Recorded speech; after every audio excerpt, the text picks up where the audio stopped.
சொல்லுங்க. இந்த மாதத்துல இருந்து உங்கள் நாமத்தை கர்த்தர் மாற்றி எழுதுவார்.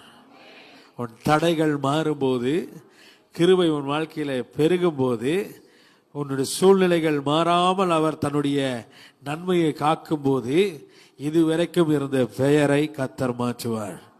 சத்தமா சொல்லுங்க. ஹல்லேலூயா. உன் பெயர் மாறும். உங்களுக்கு எவ்வளவு உங்களுடைய சூழ்நிலைகளை வைத்து, உங்களுடைய வாழ்வில் நடந்தவைகளை வைத்து, உங்களுடைய மனுஷன் பார்க்கிற விதமாய் உங்களை பார்த்து, உங்களுடைய தகுதி தராதரத்தை வைத்து மனுஷன் பார்க்கிற விதமா பார்த்து உங்களை எந்த அளவுக்கு எடை போட்டாங்களோ, எந்த அளவுக்கு எடை போட்டு அதுக்கு ஒரு பேர் வச்சிருந்தாங்களோ, இல்ல வெளியில சொல்லலைனாலும் மனசுக்குள்ள அவ்வளவு கீழ்த்தரமா உங்களை யோசிச்சாங்களோ, கர்த்தர் அதை மாற்றுவார். அல்லேலூயா.